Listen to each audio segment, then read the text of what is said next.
Hey friends, welcome back to Witch Church. It's Mal. I'm super excited because today, professional astrologer and my friend Cameron Allen is joining me on this episode to discuss our upcoming Venus retrograde cycle.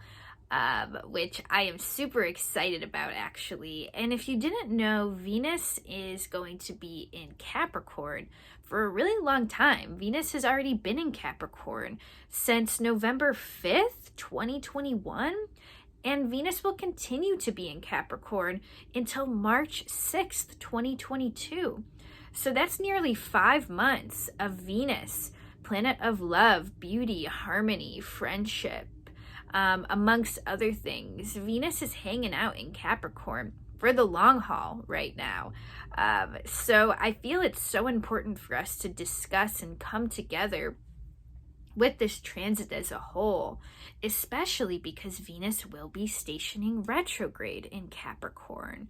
So Venus will station retrograde on December 19th, 2021, and will station direct on January 29th, 2022. So Venus will be retrograde from 26 degrees Capricorn all the way to 11 degrees Capricorn. What does this mean in English? Well, I'm always a little excited for a Venus retrograde cycle because I think these cycles are super powerful for doing some deep self-examination work when it comes to how we relate to ourselves and also how we relate to those that we love, because Venus is the planet of love. This Venus retrograde cycle feels particularly transformational because it also includes not one, not two, but 3 conjunctions with Pluto. So the first Venus-Pluto conjunction will take place on December 11th. The second pass of this conjunction will take place on December 25th. And then the third and final Venus-Pluto conjunction will take place on March 3rd, 2022. What does this mean in English? What does Venus conjunct Pluto even mean? Don't worry, hold tight. Cam and I are going to get into all this stuff. We're going to unpack Venus in Capricorn as a whole. We're going to unpack Venus retrograde and what it could mean in a larger context, and also the dynamics of Venus Pluto together and what Venus and Pluto can offer us as the main signature of this Venus retrograde cycle. And just in general, I think there's a lot of misunderstandings floating around about Venus-Pluto transits, Venus retrograde, and even Venus in Capricorn. You know, as a Venus in Capricorn native, I tend to think there's some misunderstandings floating around about this natal placement of mine. So Cam and I are gonna just really illuminate all of these maybe cliches and stereotypes and examine what is actually underneath some of these understandings and how we can take them to a deeper level that actually gives us some medicine and some food for thought about this, again, long haul Venus and Capricorn transit. Venus is going to be in Capricorn for 5 months, so we better, see what they're up to. There's a lesson here for all of us, which is why I felt passionate about making a whole episode dedicated to Venus in Capricorn and this Venus retrograde cycle. Like I said, you already know Cam from episode 74, so definitely go back and re-listen to that episode where Cam kind of gets a little bit deeper into his spiritual path as a whole. In this episode, it's a little bit more of a conversation. We just kind of get right into it. But I still want to reintroduce Cam to you. And just so you know, all of Cam's information is in the show notes. His Instagram, his Twitter, his website. I've had consultations with Cam. He's an excellent astrologer. And I always recommend him as just a really, a very profound space holder. So, a little bit more about Cam before we get into the episode. Cameron began his spiritual path to understand the mind body awareness with a degree in health and sports science and psychology. Seeing that there was more to understand outside of the colonized education system, he began seeking understanding through direct experience with nature, astrology, herbalism, yoga, root work, and other indigenous modalities. All of Cam's practices are grounded in years of invaluable direct experience with clients as the in house herbalist and holistic health consultant working at a popular spiritual supply store in Memphis, Tennessee. Apart from his work with clients, Cam has extensive formal training from the School of Evolutionary Herbalism and the School of Evolutionary Astrology. Okay, so I hope you learn a lot from Cam. I'm sure you will, as always. Just a quick side note, while recording, both Cam and I were outside of our normal office environments, so there are some points when we're a little echoey, there's a little bit of city sounds, there's a little background noise here and there. Everything is totally listenable. Just be mindful and empathetic that we were traveling recording podcasters on the day of our recording date. Okay, so thank you so much for your understanding and patience. Please feel free to reach out to either one of us and let us know how your Venus retrograde cycle is going. Did any of the stuff we talked about in this episode end up making sense in the long haul? Please loop back to us. I would love to hear your stories, and enjoy this episode. We were talking about how Venus in Capricorn, which Venus will be transiting Capricorn for a good long while now, towards the end of 2021 and the beginning of 2022. And I'm thinking about the nature of Venus in Capricorn in general and how misunderstood this placement is. And I think it tends to get a bad rap in both the natal chart and in like transiting mundane astrology too. It feels like people really don't understand the beauty of Venus in Capricorn. And I want to know, since both you and I are native Venus and Capricorns, how do you feel like Venus in Capricorn has been misunderstood? And how has, like, I guess the wisdom of Venus in Capricorn just kind of been lost almost, or not located properly? Does that make sense? Yeah, yeah, totally. I mean, so the first thing I always think of is just like how, well, for me at least, like living in the United States and like growing up here, it's like how have people thought about like love and relationships, right? And so living in this context, so to take a step back, there's something that I've been really feeling into. It's an Ayurvedic concept, and it's called colonized, and it's about like a specific time, place, and location, and all these things and how they have to be put into context for you to even understand, to know how to navigate and appropriately act within the situation or in the life that you're experiencing, right? So the time is 2021, or like when I was born is 1990.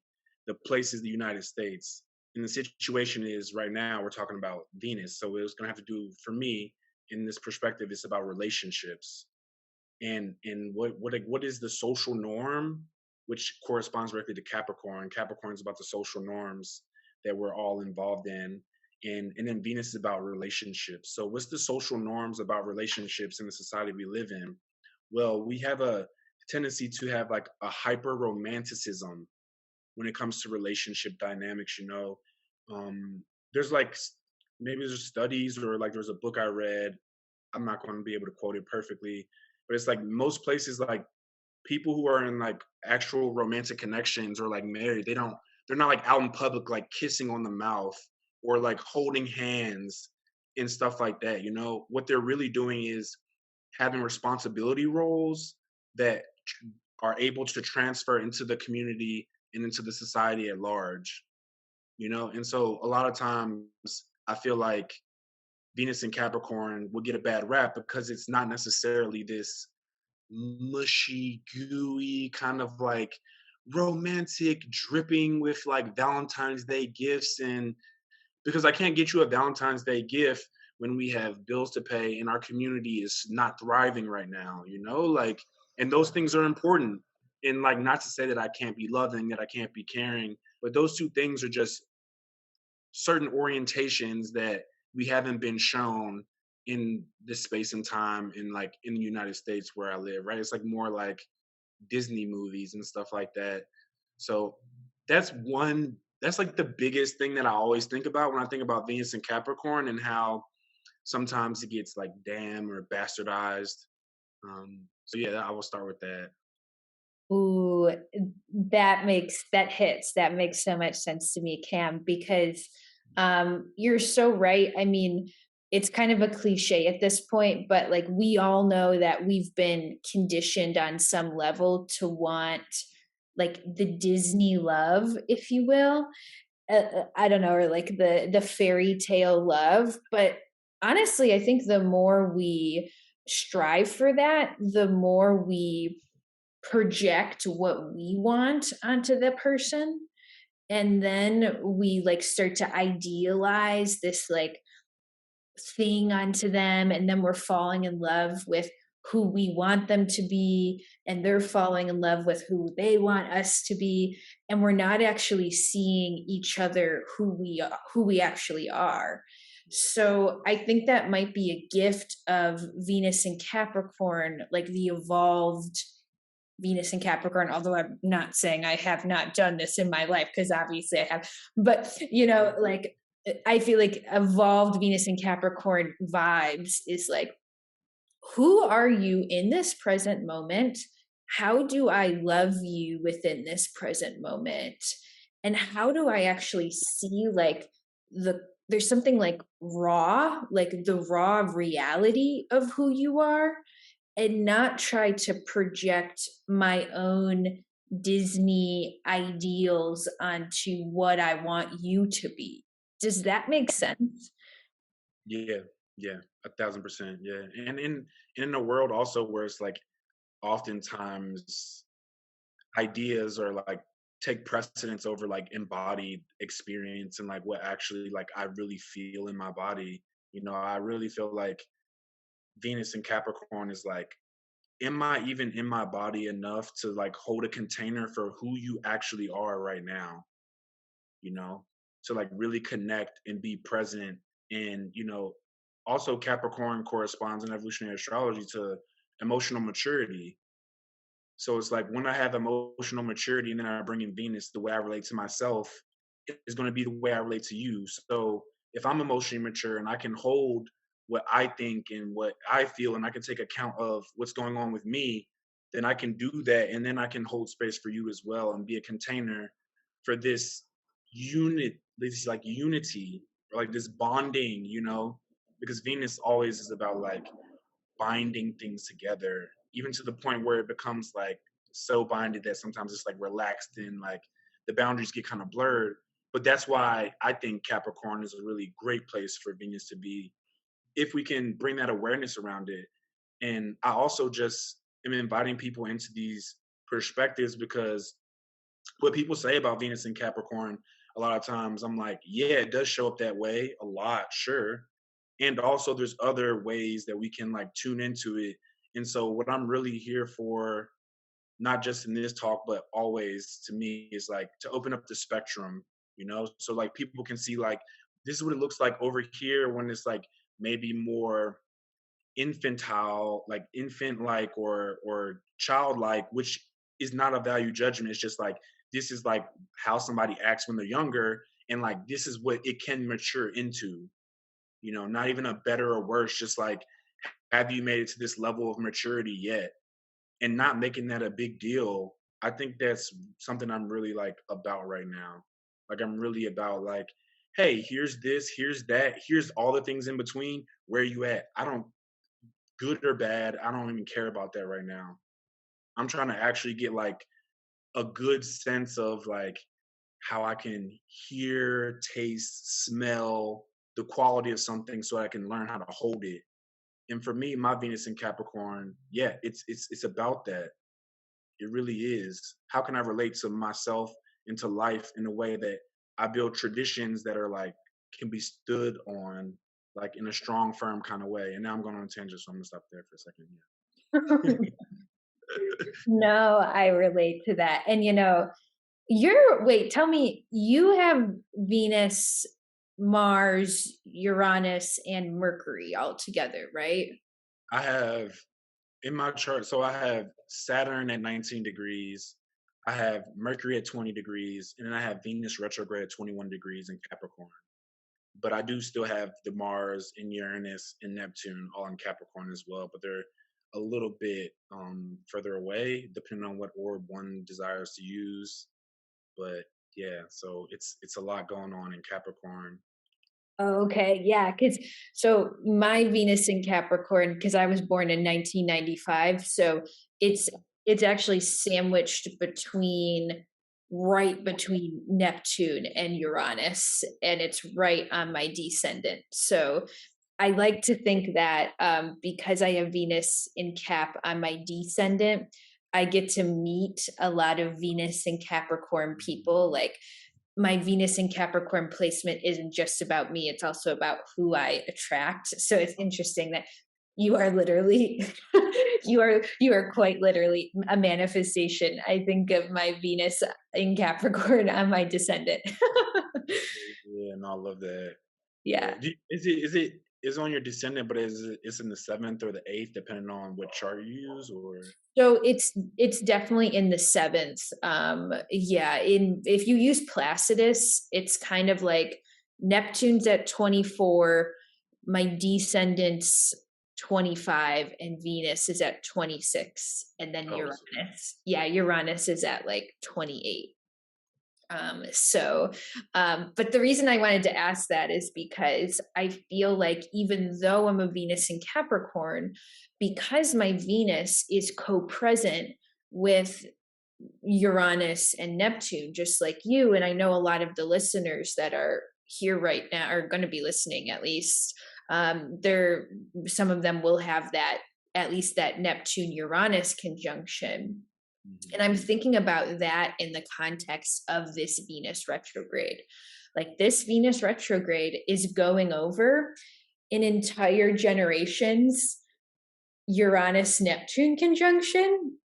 And Yeah, you know what? I'm thinking about that in the context of like how messed up our generation is when it comes to like love stuff, because we're the first like dating app like generation, and like we're, and not that dating apps are messed up, I don't think they are, but I think there's something about our upbringing with social media and being the Uranus Neptune generation that now Venus is coming up to that and kind of like knocking on our door and being like, wait a second, um, how are we actually cultivating connection? How are we cultivating all of this trauma healing that we all love to talk about? Like, how are we doing that if nobody actually knows how to be in relationship to one another? That's something that has come up lately in my mind, you know? yeah, yeah, Yeah. yeah, yeah. And I haven't even thought about it from that lens necessarily, but I've definitely thought about how many people I know like are on gadgets and like talk about connectivity, but they're like, oh, I'm in my sister's apartment, so anyway, it's gonna happen. Yeah. So I was just thinking about like people who are like on gadgets and talk about like connectivity, and also it's like, when was the last time someone actually just like held someone and like allowed them to like co-regulate with them? You know, like who actually is doing that work, or like who has built the capacity to do that in like an actual like practical way. And those things are things that I feel are like really, really important to me, especially with all my Capricorn. I'm like, it's all about like, what can I hold? What is mine to hold? And yeah, that's what I'm always curious about. Like, is what people are saying an idea, or are they like actually out here? I always say, like, are you out here in these streets doing it? Like really showing up in the world, and are you taking like the practical steps and the action that is needed rather than making someone feel okay because of these words that you're saying like on a gadget, or like, you know, two people having like really good ideas or like being able to connect on the phone, and then when they actually meet each other, there's like so much awkwardness or lack of ability to like stand up straight within one's own state of being or posture, that something can't really be built that is like a strong foundation. And so those are things that I've been feeling into and thinking about for a long time. But yeah, overall in general though, the Uranus Neptune, I didn't really think about that, but that's a good reflection. I'm looking forward to tuning into that more. Yeah, I love that. I love that point about co-regulation. And it's interesting because, like, a very cookbook pop astrology reading of what is Venus retrograde as a transit, um, it's going to be like, oh, don't date, or like don't start any new relationships, or like careful, your love life is going to get fucked up. But to be honest, like tuning in with you, I actually feel more aligned with facing some fears about co-regulation, and some fears about maybe even attachment issues, attachment trauma, codependency. It feels like this Venus in retrograde actually wants us to make the attempt to be in relation with one another and see what happens, and almost see what is triggered inside of us. And I'm thinking this because Venus will station retrograde with Pluto. And the exact date Venus will station retrograde with Pluto on December 19th. And I would love to hear your kind of thoughts about just Venus Pluto dynamics in general, because for me, it kind of feels like sometimes things have to be triggered in order for them to heal. Like sometimes, like for instance, attachment trauma.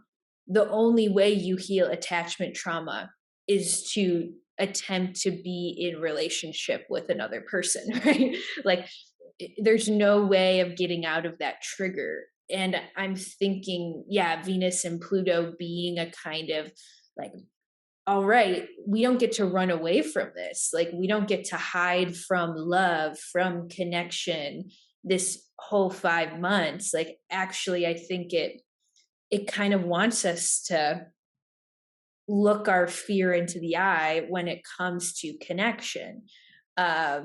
Yeah, what feels right for you when it comes to that Venus Pluto that we're slowly feeling the build up to? Yeah. So for me, on a definitely on a personal level, I feel like whatever I really, it's just to me, whenever I think about Pluto, I'm thinking about like just saying yes, just saying yes to life and saying yes to what I feel. And so getting into my senses in the most intense ways possible, whether that's through pleasure, whether that's through like really going after like a practice that like is making me feel even potentially not necessarily pain, but like uncomfortable, a little bit of pain, honestly, too. But like, but like just uncomfortability, and like, can I say yes to it? And like, where is the yes and where is the no? And I like to go into it like from perspective of my body and like my senses, because the more I can do that inside of myself, the more capacity I have to do that with other people. And so to me, I mean, and obviously like Pluto has a lot of intensity to it. And so I have just been like feeling into like how can I like start slowly turning up the threshold of intensity, whether that's pleasure or that's pain, you know, and how much capacity do I have for that? And that's a very like Cameron thing, because I feel like Venus is going through my first house, and also I don't suggest that everyone do this because it's not everybody's thing, and then everybody doesn't necessarily have capacity for that or desire that at all. Better yet, So that's what I've been feeling into, and I also just feel like I should be able to be who I am in connection with whoever I'm in connection with and say what I feel. And when that happens, I don't want to abandon myself and I don't want the other person to abandon themselves. Yeah. And like for me, I'm like kind of like that's it. Like, but to extend that out a little further, like inviting people to find ways to not make other people feel abandoned, which I hate when I say make other people feel because everybody ideally would be responsible for their own feelings. But a better way to put it is to be more mindful and emotionally mature around how we aren't triggering other people's shit, you know? And Mm. like staying with our things and not abandoning them and inviting other people to stay with them, their things and not abandoning them. And when we do that, what we're actually doing is creating a deeper connection. And that deeper connection isn't always the perspective of, oh my gosh, this worked out perfectly fine now. This is great. Now we can love each other and be together. It could actually mean like, this really fucking hurts because now that you really said what you really, really feel and didn't abandon what you really, really want, I know that I'm not what you want, you know? And I see that, and now that means I have to admit that this actually isn't gonna fucking work. And sometimes that's even harder for people than clashing about something. To actually just be emotionally mature enough to be like, wow, this isn't gonna fucking work. And I wanted it to work. And I wanted to be here. And like that is like, yeah, that's what I'm feeling into when it comes to Pluto and the Venus in Capricorn. And just like trying to go into things in a way that is like more emotionally mature and composed too, because I always think about Capricorn being composed. And if Pluto's intensity and Venus's relationships and Capricorn being composure, it's like, can I be composed in relationships when they get intense as fuck? Can I do that? And am I even like opening that door up for myself and other people? And so for me, I am. And I've had some things happen already where people have gotten volcanic on me. And I'm just like, yeah, cool. Tell me more. Like, I'm just like, I'm just there for it. And I'm just like allowing the space for it. And also being mindful not to internalize it too, because that's like, it's a whole process with me for sure. So yeah, that's what I'll say about that for now. Mm. Yeah, that hits. That hits. Like, it reminds me that I abandonment wounds or like abandonment trauma. I mean, it. I feel like that kind of trauma is.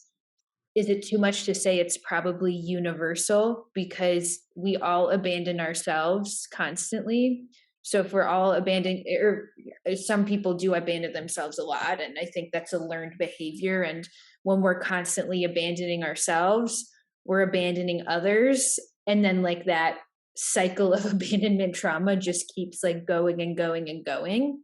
Mhm. And I'm thinking about Venus and Pluto as even like past life stuff. And I know I'm thinking about like when it comes to past life healing and that trauma that is like so deeply rooted, like an abandonment trauma. Um, the traumas that can carry themselves through are the threads of our different lifetimes. And I think that's one of the reasons why this Venus retrograde, although intense, as you as you stated, I think that could definitely be a key term. I'm thinking like as intense as it is, I mean, who knows? Some people during this Venus retrograde could, I don't want to say like move past some past life patterns, but they could certainly make a dent in healing some of that karma, especially if it's karma surrounding abandonment issues or attachment issues. So that's kind of what is coming up from your words with me. And Cam, can I ask from an evolutionary astrology perspective, if someone natally has Venus Pluto, I mean, maybe it would be kind of enlightening for you to talk about like what is the evolution of Venus and Pluto? Like, how does one start out as Venus Pluto, and then how ideally does one evolve through Venus and Pluto in natal astrology? Yeah, love that question. Appreciate that question. Yeah, so in evolutionary astrology, so in traditional astrology, we utilize, oh wow, I said we. So I like traditional astrology enough now to say we. Okay, anyway, that's sorry. Okay, cool. So in traditional astrology, we use like specific aspects, right? Like, you use the sextile, use the trine, use the square, use the opposition. And so oftentimes all these other like number, like right, it's like I mean 360 degrees around the whole chart. And people perceive that there's not meaning in every single degree, or like without the whole, like throughout the whole cycle, people are projecting onto the chart that is there's no meaning that exists within that, and it's inherently not true. And so one thing I do want to say is that, and I'm going to be bold when I say it, is that people who know a lot of stuff are right about the things that they know, and then a lot of times when they speak on things that they haven't been taught, they don't know what they're talking about. So if anyone ever tells you a specific degree doesn't mean something, I'm going to tell you right now they don't know what they're talking about. Um, and that's a pretty bold statement to make, and it's true because I've watched it happen. So every single degree is like making a difference. So Pluto is going to be the anchor point, right? Because whenever there's two planets, the slower moving planet is the anchor point. And then Venus is having its evolutionary journey with Pluto around the whole chart. So it's like about understanding what is the evolution of a thing between 0 degrees and 30 degrees. What does that even mean? What does it mean for it to go between 30 degrees and 60 degrees? What does that mean? Because there's a journey that's happening there. And even thinking about like Pluto, like if Venus is approaching Pluto, that means there's something that's been happening a long time in that evolutionary track of that person's existence. And something about the empowerment that this person's seeking, or the unconscious desires that they have, which is Pluto, and then their relationship to self, and in their idea of relationships or how they relate, is finally letting go of an old pattern that was potentially empowering or disempowering. Because sometimes things that were empowering for us, they become disempowering because we've held on to them too long and they've run their course. So like an ending phase conjunction with Pluto and Venus is about finding empowerment through letting go or transmuting the way that you once related to things, so that you can move forward into a new cycle of relating.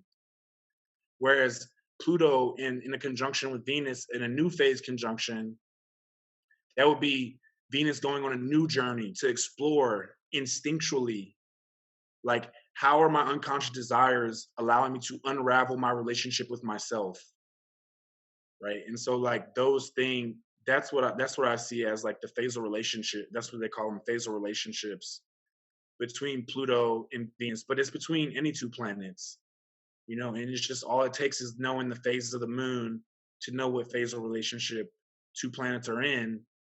And the moon meaning isn't, the phases of the moon are just phases in phasal relationship between two planets. So even when people say phase of the moon, what they're really saying is the phase between the sun and the moon. So just being mindful that you can track any two planets in that way. I don't know if that fully answers the question, or you have a follow-up question to like suss that out a little bit, but that's what I would say to start with.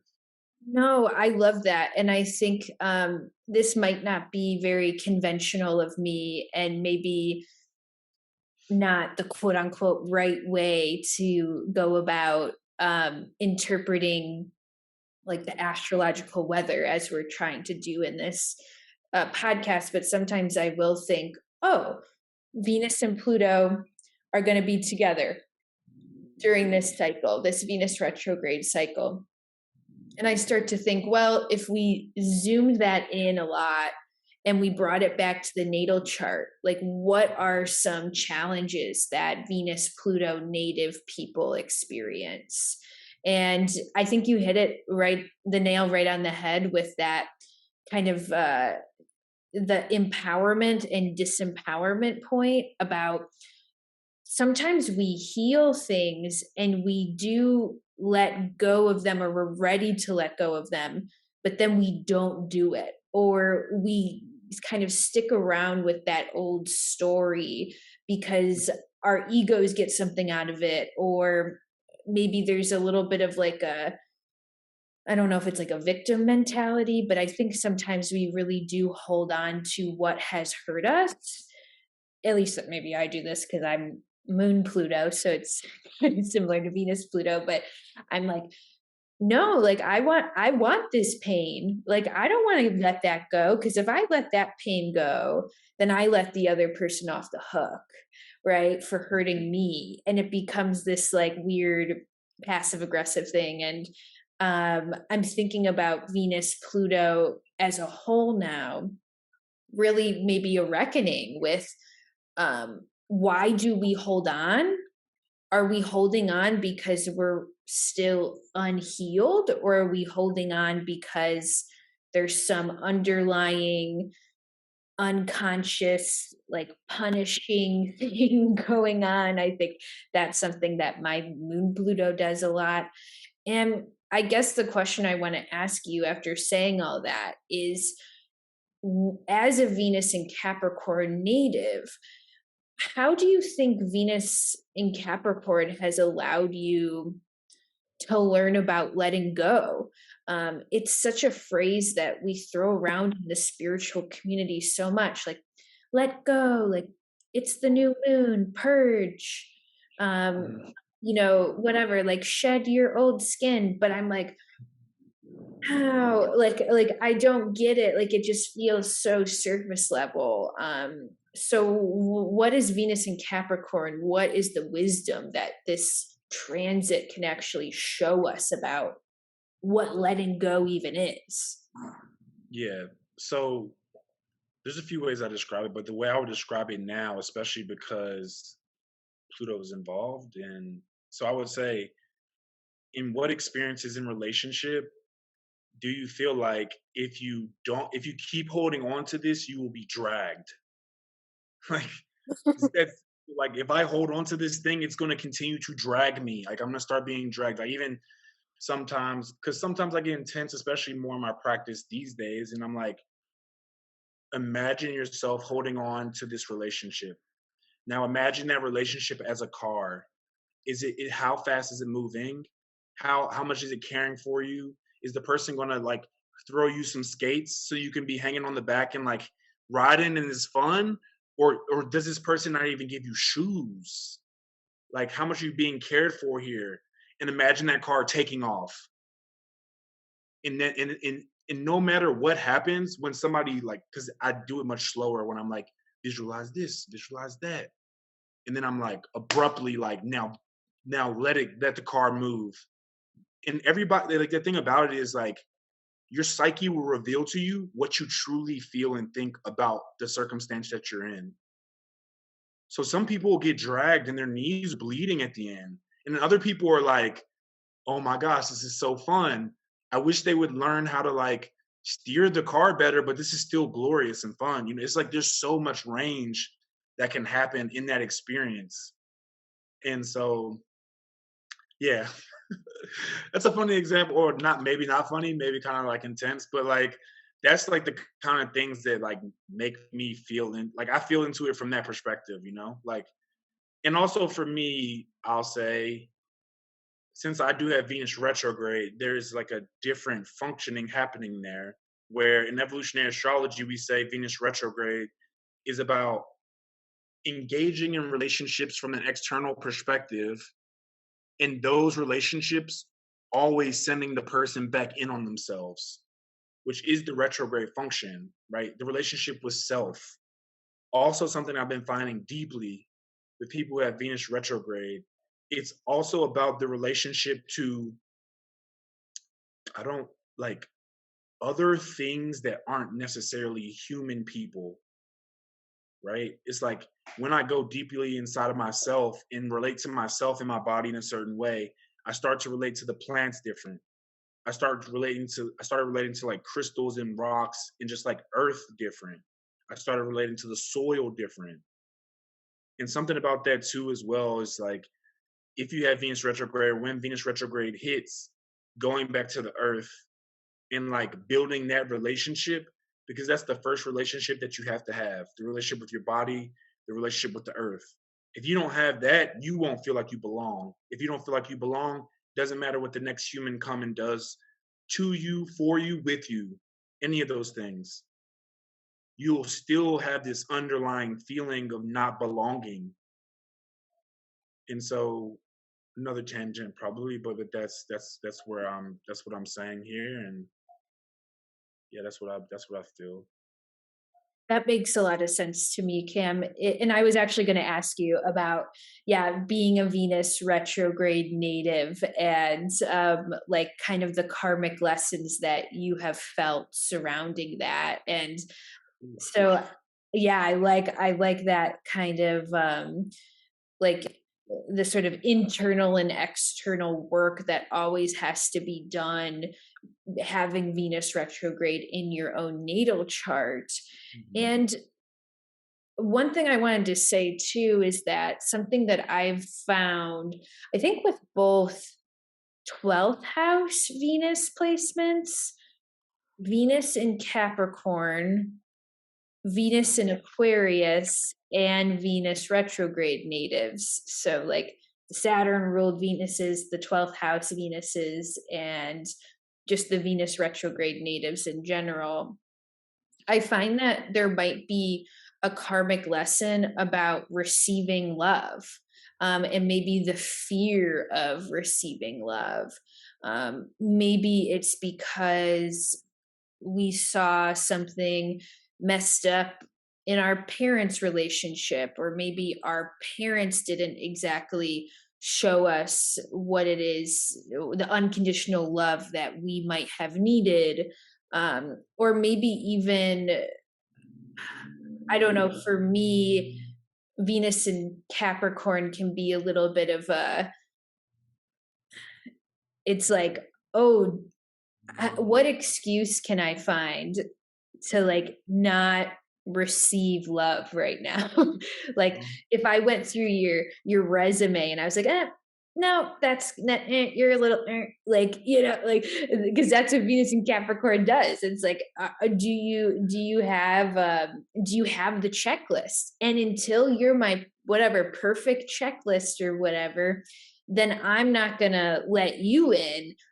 But then where is that coming from? That's nothing about the other person. That's about me blocking love, affection, receptivity, or whatever. So I'm wondering, is that fear of receptivity? Do you think that's something that, Venus in retrograde, this transit may bring up? Or is that anything that you've been downloading or anything that you've experienced in your life as well? Yeah, yeah, definitely. So, well, again, so like Venus retrograde in general is about like throwing off what other people think about relationships. So, like, people have these ideas about what relationships should be, and Venus retrograde is throwing it off. So, they're always being thrown back in on themselves. So, that is a perspective of like, well, yeah, this person is throwing off relationships and going back inside of themselves. But the function of it is to learn what I actually want, what I actually value. So we can make any story we want up about that.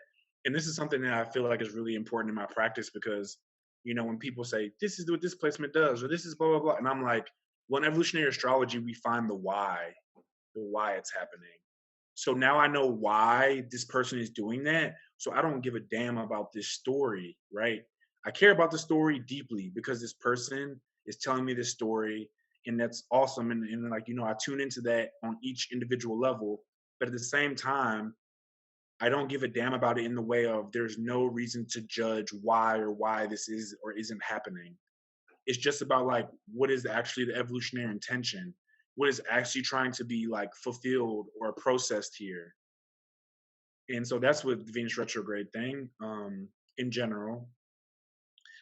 And so Venus and Capricorn in evolutionary astrology, they say oftentimes there will be two types of parents that the Venus and Capricorn person will have. One parent will be like very kind and loving and generous, and then the other parent will be very rigid, structured, locked down, uh, authoritative, um, distorted patriarchal type of energy influence. And so the person learns like I can be open, but I shouldn't be all the way open. It's like this very like the Venus energy of like I want to be open, and then the Capricorn energy of like I feel restricted and I feel like I'm closing myself off to being cared for and loved at the same time.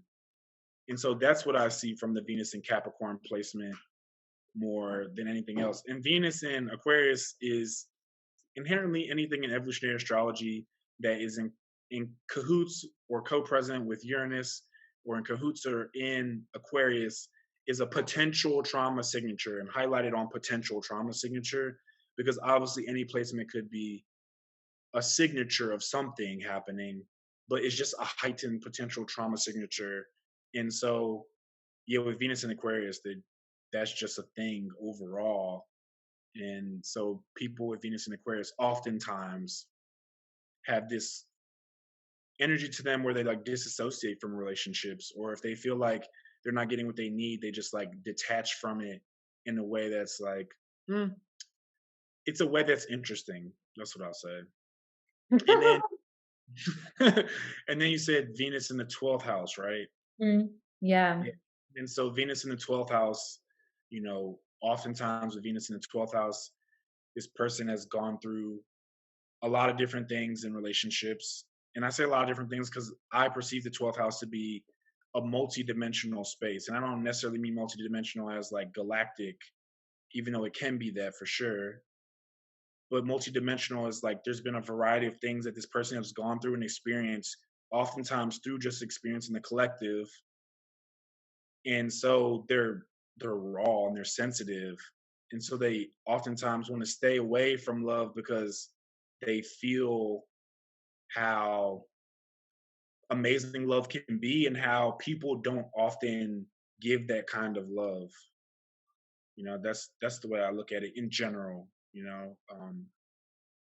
But it's like also with Venus in the 12th house, I've met some people who are like have like amazing, like these like ideal fantasy relationships, and it's a really beautiful thing, that I've found people who with certain placements that have seemed to be difficult or problematic for a lot of people, they're actually the exact opposite for others.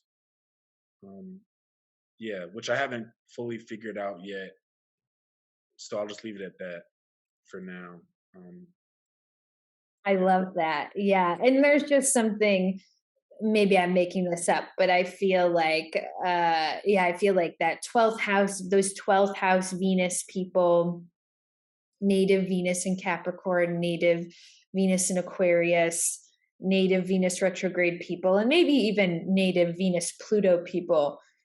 There's something about this cycle that it feels especially profound. And I'm wondering, Cam, if it's not too personal, right now we're recording even pre-retrograde, so we're only just now like feeling into the little first couple weeks of Venus in Capricorn as she travels closer to Pluto and then it's going to station retrograde. But I would love to hear maybe a little bit about, and you don't have to go into too much detail, but maybe a listener would feel connected or get something out of you talking about some of the maybe relationship stuff that you've been healing lately, or some of like the relationship um stuff that has come more clearly into your mind since Venus moved into Capricorn? Maybe like things that you need to be aware of have come in more clearly, or maybe patterns surrounding the partners you choose, or wherever you want to take this question. Give us some love and dating advice. No, I'm kidding. But but give us yeah, what you've been kind of moving through lately. Totally, yeah, yeah. So one huge thing that I've been really moving through lately has been about, you know, in evolutionary astrology, I keep saying it, in evolutionary astrology, we talk about Cancer and Capricorn being like the axis of gender roles, right? And so since Venus came into Capricorn, I've been really like feeling into the idea of gender roles and like how do I relate to them? And just like being the ruler of my ascendant being Jupiter in Cancer, like I have this capacity to like be very like nourishing and caring and loving in a way that would be perceived as traditionally feminine. But then I also have all this Capricorn, which is like a very holding energy, which I'm not saying that Capricorn is masculine, but traditionally people have seen Capricorn as being more of like a father figure role and or authoritative, kind of like holding space and governmental and stuff like that. And so like I've just been going through I've been literally just like going through Google and talking to different people about like, well, what do you think a man should do? What do you think a woman should do? Like I've just been talking about it to people. And the more and more I've been hearing like what people think of it, the more and more I've been able to drop what they think about it and drop what people say about it and allow like the fertile juiciness of what the masculine and feminine within my own being wants to do, how it wants to express itself. And that's been amazing because it's allowed me this like sense of, and it's been specifically like potency. And then on top of the potency or after the potency, it's been like very like nourishing or caring and holding. So it's like I tell somebody what the fuck is up, and then I like grab them and like, but it's because I feel this way about you, or like I feel this way with you, and just so it's just like I am demolishing the need to even see them as gender roles inside of myself, even though I still think there's a good way to talk about it depending on the people you're talking to, right? Because obviously in 2021, there's a lot of people who don't resonate with that at all. But in 2021, there's a lot of people who do resonate with it. So I feel like by resolving those potential issues within myself, I'm allowing myself to be in relationship with people who get with that and people who don't get with that and be able to just express it as I'm experiencing it, but through their potential lens, which creates more connection, which allows for more emotional maturity on my end and on the other person's end because they can hear what I'm saying more. Um, but yeah, mostly for me though, it's been like really just potency because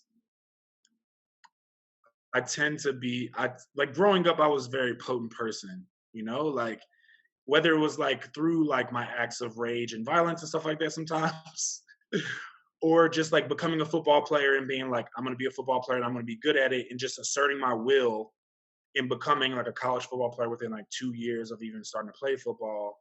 You know, I over time have allowed the social norms that have been changing to like, I have internalized that's like, I'm a tall black dude with locks.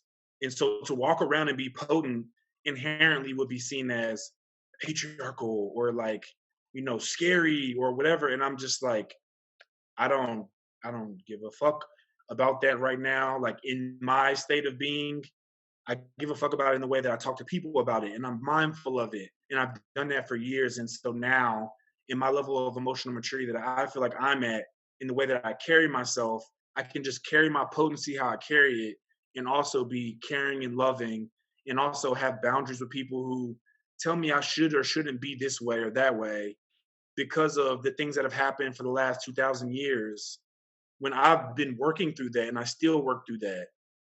So if I feel potent about something, if I raise my voice, oh no, the big black dude raises his voice. Like, like those are things that I have to experience in my life. And so I'm dropping those things in relating to the world in a way that I want to, that I desire to, that feels good for me. Because I know how I feel in my body. I've done enough work, like in my body, of de-armoring myself and like opening myself up to be critiqued and judged and stuff like that, to be able to really feel what's true, right? Like, as far as like, Cameron, you're a man, you should provide this, this, and that, on just like a traditional level, but then also a perspective of, you can't say that to a woman, blah, blah. And I'm like, well, I've done enough work in myself that I actually feel comfortable in saying what I say and feeling how I feel and allowing you to feel how you feel and allow that to be a point of connectivity between us. And that can bridge a gap between us, and it could be a beautiful thing. Or it could demolish this relationship and you can project judgment and try to guilt me, and I will allow you to penetrate me and I'll internalize that if it's true for me. And if it's not true for me, then I'll have my boundaries. And that's in relationships with one-on-one intimate connections. That's in relationship with how I am in life and with the internet. That is in relationship with my clients and my practice, with people that I'm like seeing, because I started working back at a spiritual supply store that I first started at, one day a week. And so I'm able to connect in that way again too as well, and ask people more questions and just be curious, because I have this interesting range of like, from like people who study these things and who are like now becoming like academics around gender and social norms and stuff like that. But then also people who are just like from down the street in the hood, who they don't even know that. They don't give a fuck about that because they're the state that they're in. And I'm like seeing it all and just like allowing myself to like be where I'm at with it. And so now that feels like what's activated in my Venus retrograde, honestly. It's just like, how can I feel what's in my body and what's true and just express that without feeling like without my asshole being clenched, right? Like, that's literally what it is at the end of the day for me, because it's like, if I'm afraid of being judged and I'm afraid of being guilted and shamed and all that other stuff, then other people are going to sense that from me because they might feel like I'm going to do it too as well. And I'm like, that's the last thing that we need right now. People feeling guilt and shame and judgment. Um, yeah, especially if it's not true and if it's not real, especially if it's just brought on by a perceived social norm or by the way that somebody else is defining things. Because Capricorn is about definition. So Venus retrograde for me at the end of the day is like going into how I feel about things in my body, allowing my body to tell me the truth of it and define my reality just off of that, and allow that definition that I bring up from that to be my own personal boundary, and allow things in that will come in because that is my definition, right? So if I've defined something, then there might be leaks or holes in that, so things can still get in. But if they don't come in, then I'm just like, whatever. Yeah, so that's what I'll say. And I've said some things to some people, and I can't lie. Like, I've hurt a few people's feelings, and I wouldn't say I've hurt a few people's feelings because I was being like overly like an asshole or anything like that, but because I was just allowing myself to be who I was in that moment and define reality as I saw it, knowing that it might make that other person feel uncomfortable. And just like I said before, inviting that to be a bridge or to not be a bridge. Because at the end of the day, I know where my heart's at with things, and I just allow that to be the truth that I express, and then keep learning and allowing people to teach me, and also allowing myself to tell people, no, that didn't land for me, back the fuck up. Because I can do both. There's, in this world right now, it seems like people are like, well, you just need to be receptive because what they're saying, you're just like, oh, you can't hear them because blah. And I'm like, I hear them. I do this reflection all the time. I hear what you're saying, and also now I'm communicating with you what I feel about it, and it's just like allowing that to be a dynamic that I have in my deepest, most intimate relationships. In my most intimate relationships, me and other people, we can go back and forth because I own how I feel, they own how they feel. they drop the shit that isn't theirs when I say it. I drop the shit that isn't mine when they say it. And we just do that. And that's emotional maturity to me in the deepest way. And everybody doesn't have that capacity, which is totally fine. But that's where I come from in this current space and time reality. So yeah, that's what I'll say. Oh, I love that. Yeah, I would almost want to, yeah, let that marinate for a second. Yeah, that just feels so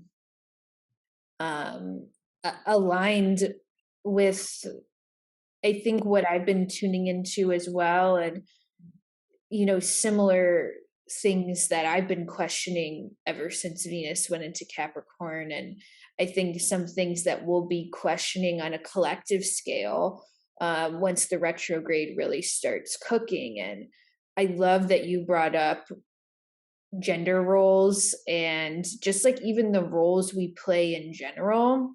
And what was coming to me when you were talking is all right, like I think, and maybe this isn't a hot take, maybe this is just a hot take for me, because I'm on my, I think we all come to this sort of like, what is gender and what is sexuality, like questions on our own time, right? So maybe this just has to do with my evolution at the moment.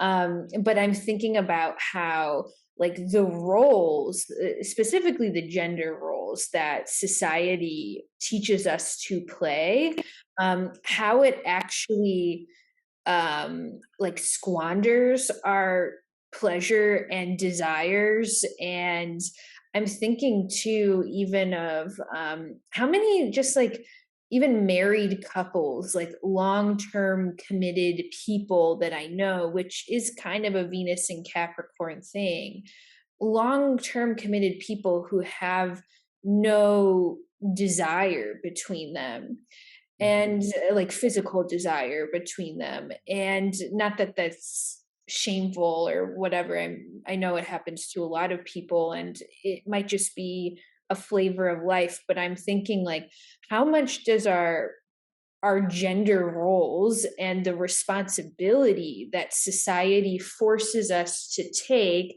how much does that actually have to do with that? And like it feels like the trajectory of our relationships is in a very general way, like Disneyland over idealization, right? And then like there's like the structure that we abide by. And then after we're in that for a while, then, in that long term sense, the relationship after Disneyland is like, there's another prescription there for where it might be heading, and it might be heading somewhere where desire isn't prioritized, or people's individual evolutions aren't being prioritized, or Mhm. just our own selves aren't being prioritized. And I'm like, this is blowing my mind in the sense of like, wow, like Venus in retrograde this time around could really be bringing us into this, I think, this thought about just how much sometimes the roles that are prescribed to us actually ruin our love lives and ruin our love lives and ruin our desires, and squander like any sort of fruitful abundant connection that we could have and that we could contain. Does that make any sense to you, Cam? Yeah, it does. It does. Yeah. And in the second Pluto book from Jeffrey Wolf Green, it talks about in Capricorn too as well, about like how it like wants sustained touch. And so like even like the Disneyland idea is like we get like thrown over somebody's shoulder and like they ravish us, and it's like they sweep us off our feet. But it's like, but like, do they even know your body yet? Like, yeah, they like took you over in that moment, and that's cool, awesome. But like, how long have you actually like touched my body in a sustained way? Like, have you ever just sat there for 7 minutes and just felt my skin and listened to the tone of my body and how it quivers when you do that one thing? Like, actually in a sustainable way. Like, how can I, and even not even just in a sexual way, it's like non-sexual touch is very, very, very important for people like natives with Venus and Capricorn specifically. It's like non-sexual touch is really, really important, you know? And so, because it allows us to like break down that like potential barrier that we have and like really like have sustained pleasure and like really have a sustained understanding of like feeling like what I really, really want, what I really, really need, how I want to be held, even like how I want to hold you and how good that could feel to me too as well. So yeah, beyond the Disneyland thing, if there's nothing put in that place, people don't even know to just like explore this non-sexual touch that could potentially lead to like sexual touch or pleasureful touch in general in a way that's just like this feels really fucking good, you know, which is a very, you know, not to say that people who don't do that aren't emotionally mature, but that's in a very emotionally developed, mature kind of way of going about like being in engagement, be like finding your needs being met in a way that's sustainable and long term. Like how many people like actually just have friends where they're like, hey, like I want to cuddle, like come through. Like or like I just want non-sexual touch, like come give me a massage, or like touch me here, touch me there, make me feel this way. Like, you know, that's a thing that like people are beginning to like learn to explore, but it takes a certain type of, well, first of all, it takes a certain type of nervous system to be able to receive that or even think about that. So I'll start there. But it also just takes, yeah, a certain type of deconditioning to even like, yeah, to even feel into that or even think about that. I know so many people who think that is slightly outrageous, especially living in Memphis, Tennessee, in the middle of the Bible Belt. You know, like, oh my gosh, how dare this person give you a hug longer than 5 seconds and they're not your partner? Oh my God, I saw you holding that person's hand. Like, how are y'all dating? Or like, you know, it's just like sustained touch is just something that, yeah, I find to be really important and something that, you know, I've been exploring how my body likes it and how like, yeah, it even like for me, because I get so into my body sometimes, it's like it changes the structure of how I walk. Like sometimes like the way someone touches me like the next day, like I feel, yeah, like my posture's better and like it's just, yeah, I get like really I've gotten really fine tuned about it. So yeah, that's my reflection on what you're saying. Ooh, yeah, deconditioning around touch, both sexual and non-sexual touch could very much be a Venus in retrograde theme. And I love, yeah, I love everything you said. That is, yeah, that really rings true to me in a lot of different ways. And Cam, I also want to talk to you maybe like uh in I know we're approaching our kind of time frame here, but I do Mhm. want to ask you, like, from your herbalist Ayurvedic perspective, have you been downloading anything, any plant allies, or any foods, or even any physical exercises that could help us kind of move through some of these Venus retrograde themes that we're speaking to, like the letting go and the deconditioning and being in relationship with one another? I mean, there's so many allies that could help us with that, but I just want to know what has been coming to you. Mhm. Yeah, yeah. Thanks for that question. Yeah, I like that. So lately for me, it hasn't been.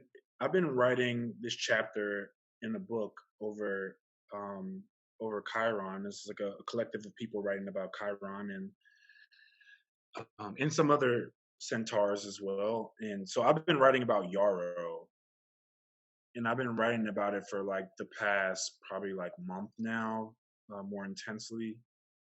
And so yeah, I've been working with Yarrow, and some people put Yarrow under the correspondence of Venus, and some people put the Yarrow under the correspondence of Mars.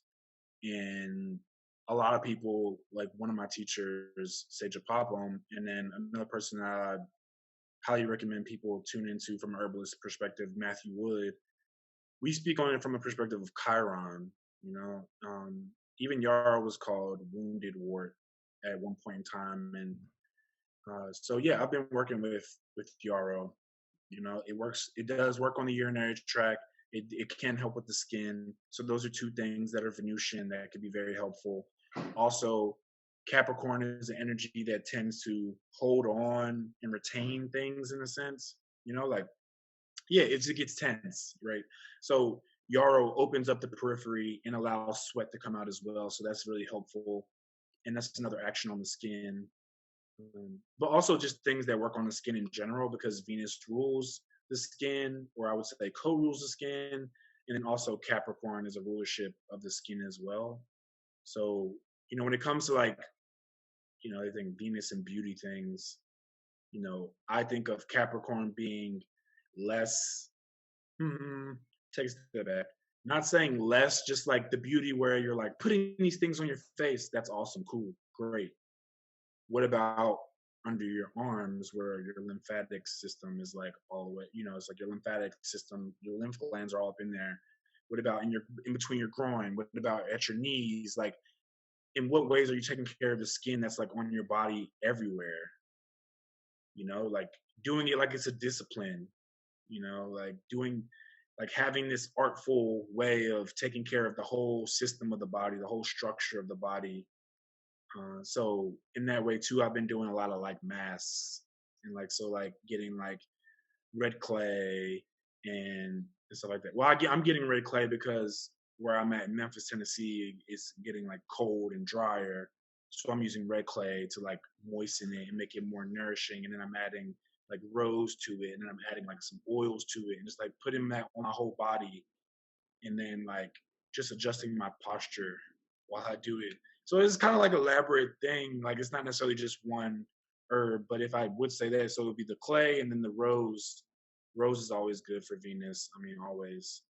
But putting it on my whole body and then like actually like adjusting my posture and just being like, feel my skin, feel my posture, and like feel the like harmony in my body from that has been feeling really good. But answering the question, yarrow is what I've been working with. Highly recommend yarrow. Absolutely love that plant. It does so many things, and I would really just even invite people to reach out if they would want to like take like a trip with yarrow, like go on a little yarrow journey. I've been taking a few people through like just simple, just sipping on the tea and then going through a meditation with it, and it has been like a really powerful thing. And we could even adjust the journey to match the Venus and Capricorn theme, or whatever theme really at the end of the day, because yarrow is going to do what it does, to be honest. Mm, yeah, that's what I would say. Like that. Yeah. Oh, that's such a good plant ally.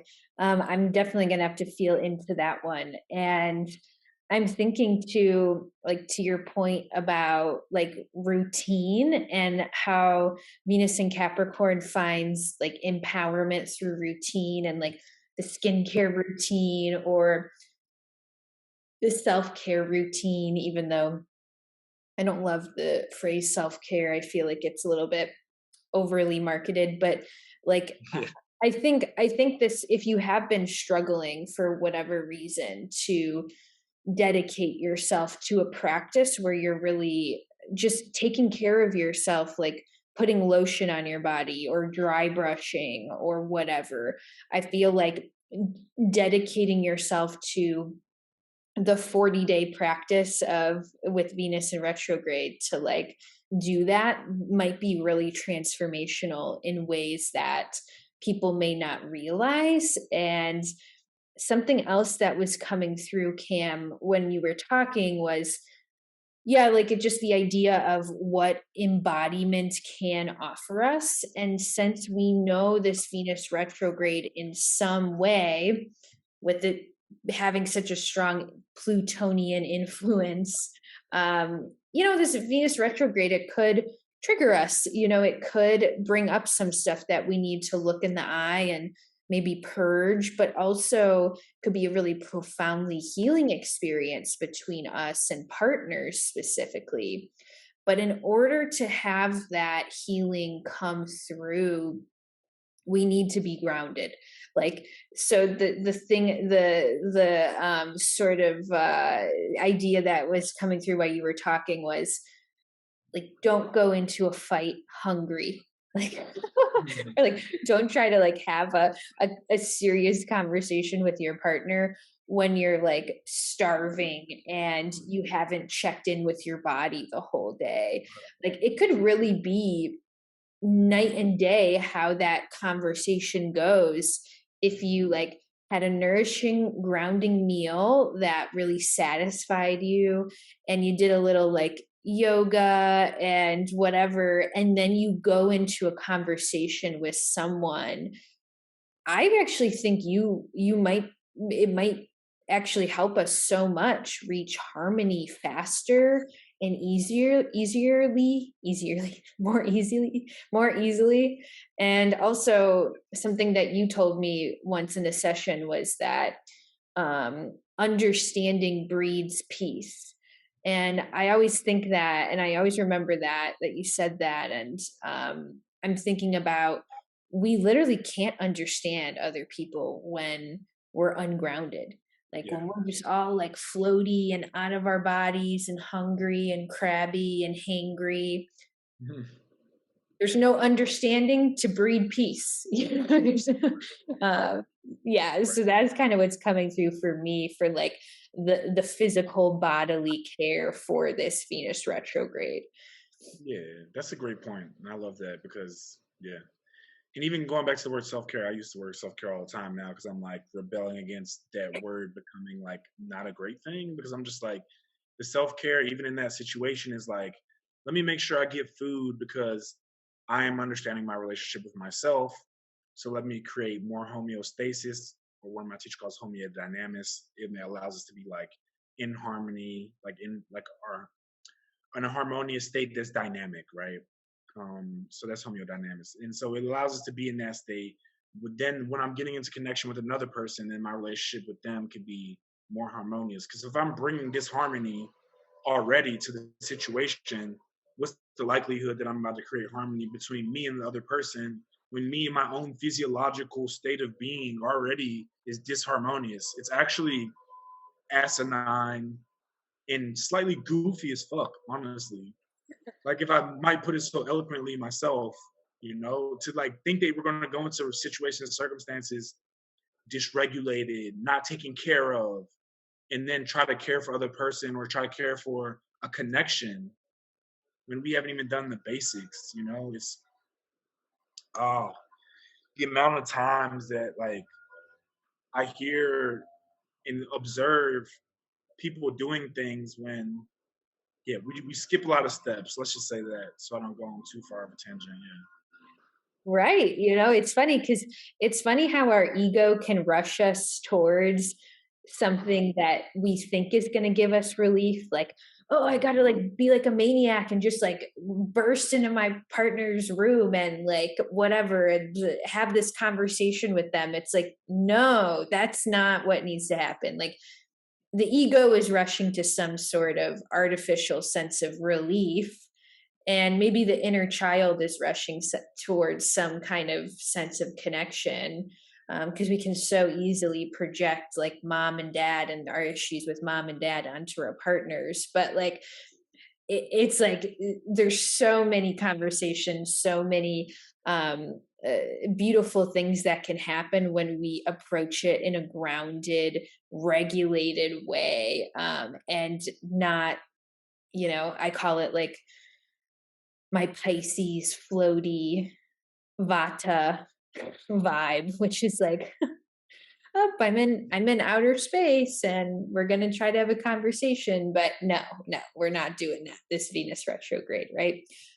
Honestly, thank God I have Venus in Capricorn. I say it every day because with all this vata Pisces, I mean, thank God God gave me Venus in Capricorn. So uh Cam, what do you have anything to plug, or any workshops or any offerings that you want to talk about as we kind of wrap up our Venus in retrograde forecast? Yeah, I kind of wanted to say something about like the Venus and Capricorn as well, like some Oh, action please. Yeah. So just like inviting everybody to like just in a simple way, like learn about not necessarily your whole musculoskeletal system, but just like learning about your body and posture and understanding how you can feel more relaxed in your body if you just learn how to sit up straight, if you learn how to like bend properly, just very simple things, like very Capricorn practical things of just like learning how your body is literally structured and how you can find more relaxation by going with the harmony of the body and how it's supposed to just like be, like how it's supposed to be structured. So many times I talk to people who have ideas and thoughts, and there's judgment and shame, and there's projection, and there's feeling like internalized guilt. There's people who get upset with other people and talk about bodies. I'm always talking about like the thing of both bodies. And sometimes just on a simple practical level, like we don't even know how to stand up straight. And so like if you're trying to defend your body, or if you're trying to judge someone else's body and you're not even standing up straight, like that's weird, and it's a problem in our society that we like jump to these like ideas about stuff when we can really just like come all the way back in and really tune into that from like an internal perspective. And I'm not saying that any of those other things are good or bad, because I don't care about good or bad right now in this specific conversation. I save good and bad usually for like circumstantial things when it's actually alive and true, rather than like in this present moment when I'm just trying to share something, but just inviting people into that, like really just think about like, is your shoulder where your shoulder should be at? It's really simple, like, can you bend your fingers back? Are your toes in the place that your toes should be at? Super simple. Because when you do that, then you could change the word self-care and just learn how to care for yourself and make it a really simple, practical thing that can, it doesn't have to be this like exercising or like gym rat nature.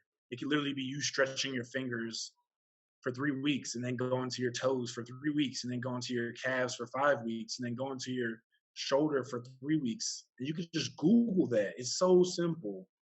So just like learning how to have a relationship with the structure of your body so you can learn how to like, I don't know, something about it is just like helps us define life for ourselves, because we're structured physically in a way that's going to translate to our emotions, that will translate to our psychology.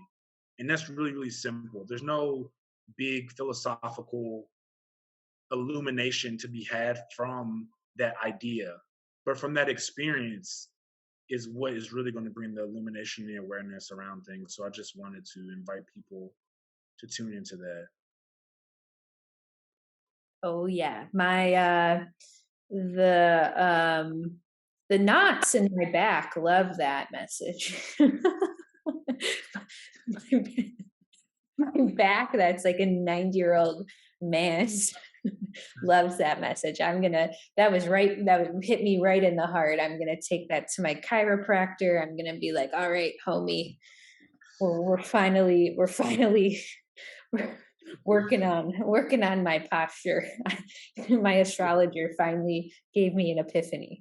So I love it. Okay, Cam. Yeah, my friend, plug yourself. Give us anything. What do you got? How do we work with you? How do we learn from you? Yeah, I've been doing a lot more like mentee sessions and stuff like that, like mentorship stuff. And so people can email me at cadreamplanet@gmail.com for that. And my website is www.cadreamplanet.com, and that's where you can find me to get consultations. My Instagram is cadream6. My Twitter handle is cadream7. I have some big stuff coming up in 2022. I have a 12-month webinar that's going to be coming up about like embodiment and holistic health in astrology.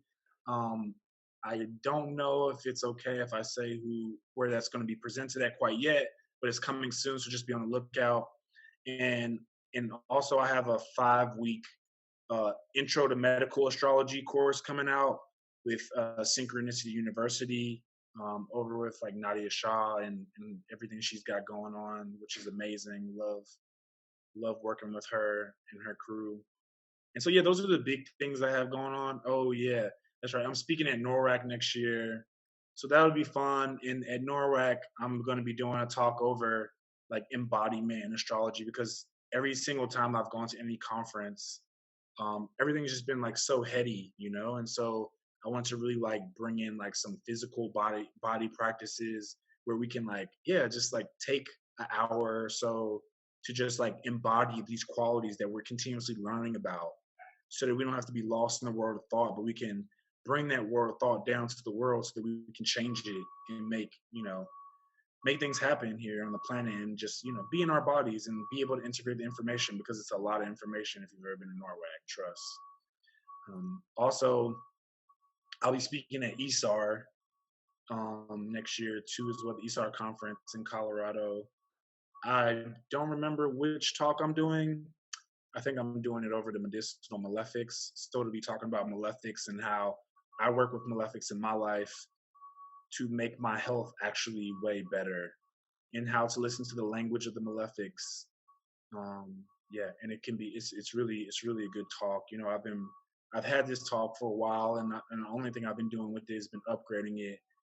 And both of those talks will be coming from a perspective that is not only evolutionary, not only medical, not only traditional, but like just like just a variety of astrologies into like a cohesive understanding.